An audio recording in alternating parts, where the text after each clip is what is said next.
நாம என்னைக்காவது யோசிச்சு பார்த்துருக்கோமா? நம்மளை பத்தி நமக்கே தெரியாத விஷயங்கள் மற்றவங்களுக்கு தெரியுதேன்னு. அது ஏன்னு இன்னைக்கு தெரிஞ்சுக்கலாம் வாங்க.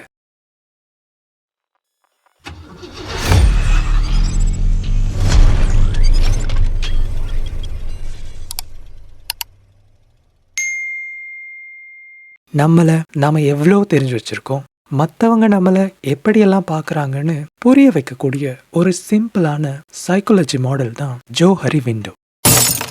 இதுல மொத்தமா 4 பாக்ஸஸ் இருக்கு. 4ம் நம்மளோட 4 விதமான ஏரியாஸை காட்டு. முதலாவது பாக்ஸ் ஓப்பன் ஏரியா. இந்த ஏரியால இருக்க எல்லாமே நம்மளை பத்தி நமக்கும் மற்றவங்களுக்கும் தெரிஞ்ச விஷயங்கள். உதாரணத்துக்கு, நமக்கு நல்லா கணக்கு போட வரும்னு வச்சுப்போம். எக்ஸாம் நெருங்கும் போது எல்லோரும் நம்ம கிட்ட டவுட் கேட்பாங்க, குரூப் ஸ்டடி செய்வோம்னு சொல்லுவாங்க. ஏன்னா நமக்கு மெத்ஸ் நல்லா வரும் அப்படிங்கிற விஷயம் நமக்கும் தெரியும், மற்றவங்களுக்கும் தெரியும். ரெண்டாவது பாக்ஸ் பிளைண்ட் ஏரியா. இந்த ஏரியால இருக்க எல்லாமே நம்ம கிட்ட கவனிக்காத விஷயங்கள். இது மற்றவங்களுக்கு தெரியும், ஆனா நமக்கு தெரியாது. உதாரணத்துக்கு, நாம கிளாஸ்ல எப்பவும் மற்றவங்கள கலாய்ச்சி பேசுறோம்னு வச்சுப்போம். நம்மளை பொறுத்த வரைக்கும் அது நாம ஃபன்காக செய்யறோம், ஆனா மற்றவங்க நாம அவங்கள கேலி பண்றோம் அப்படின்னு நினைச்சிட்டு இருக்கலாம். சோ இந்த விஷயம் மற்றவங்களுக்கு தெரியும், ஆனா நமக்கு தெரியாது. மூணாவது பாக்ஸ் ஹிடன் ஏரியா. இந்த ஏரியால இருக்க எல்லாமே நமக்குள்ளேயே மறைச்சு வச்சுக்கிற விஷயங்கள். இது நமக்கு தெரியும், ஆனா மற்றவங்களுக்கு தெரியாது. உதாரணத்துக்கு, நாம எக்ஸாம்க்கு முன்னாடி ரொம்ப காமா ரிலாக்ஸ்டா எல்லாமே ஓகே அப்படிங்கிற மாதிரி நடந்துப்போம். ஆனா நமக்குள்ள ஒரே பதட்டமாவும் பயமாவும் ஃபீல் பண்ணுவோம். இந்த விஷயம் நமக்கு தெரியும், ஆனா மற்றவங்களுக்கு தெரியவே தெரியாது. நான்காவது பாக்ஸ் அன்னோன் ஏரியா. இந்த ஏரியால இருக்க எல்லாமே இதுவரைக்கும் நம்ம கிட்ட கண்டுபிடிக்கப்படாத விஷயங்கள். இது நமக்கும் தெரியாது, மற்றவங்களுக்கும் தெரியாது. உதாரணத்துக்கு, நாம குரூப் டிஸ்கஷன்ல பேசவே மாட்டோம். ஒரு நாள் கட்டாயப்படுத்தி நம்மள குரூப் லீடர் ஆக்கிடுறாங்க. அப்பதான் நமக்குள்ள கொஞ்சம் தலைமைத்துவ பண்புகள் இருக்குன்னு தெரிய வருது. இப்படி ஒரு விஷயம் நடக்கும் வரைக்கும் அப்படி ஒரு விஷயம் நம்ம கிட்ட இருக்குன்னு நமக்கும் தெரியாது, மற்றவங்களுக்கும் தெரியாது.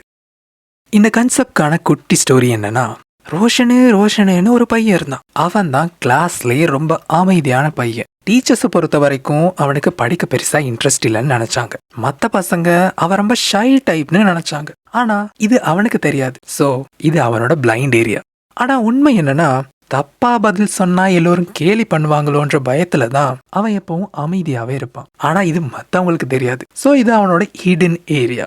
ஒரு குரூப் ஒர்க் அப்போ டீச்சர் கேட்ட கேள்விக்கு யாருமே பதில் சொல்லல. வேற வழி இல்லாம ரோஷனு பதில் சொன்னான். ஆனா ஆச்சரியம் என்னன்னா, அவன் ரொம்ப விளக்கமா பதில் சொன்னான்னு அவங்க குரூப்க்கு தான் அதிக மார்க்ஸ் கிடைச்சிச்சு. அதுதான் ரோஷனு அவனோட அன்னோன் ஏரியாவை கண்டுபிடிச்ச தருணம். அந்த மூமெண்ட்க்கு அப்புறமா ரோஷனு மத்தவங்க கிட்ட அவனை பத்தி கேட்க ஆரம்பிச்சான். அதனால அவனோட பிளைண்ட் ஏரியா குறைய தொடங்குச்சு. அவனும் அவனோட கருத்துக்களை மறைக்காம மத்தவங்க கிட்ட ஷேர் பண்ணினான். அதனால அவனோட ஹிடன் ஏரியா குறைய தொடங்குச்சு. இதனால கொஞ்சம் கொஞ்சமா அவனோட ஓப்பன் ஏரியா பெருசாக தொடங்குச்சு. கூடவே சேர்ந்து அவனோட தன்னம்பிக்கையும் அதிகரிக்க தொடங்குச்சு.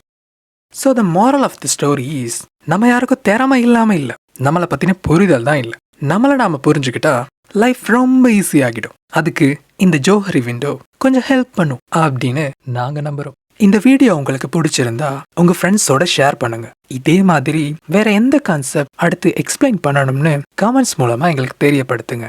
அப்புறம் இன்னொரு விஷயம், அப்படியே போற போக்குல அந்த சப்ஸ்கிரைப் பட்டனையும் தட்டி விட்டா தொடர்ந்து இதே மாதிரி வீடியோ செய்ய எங்களுக்கு ஒரு மோட்டிவேஷனா இருக்கும்.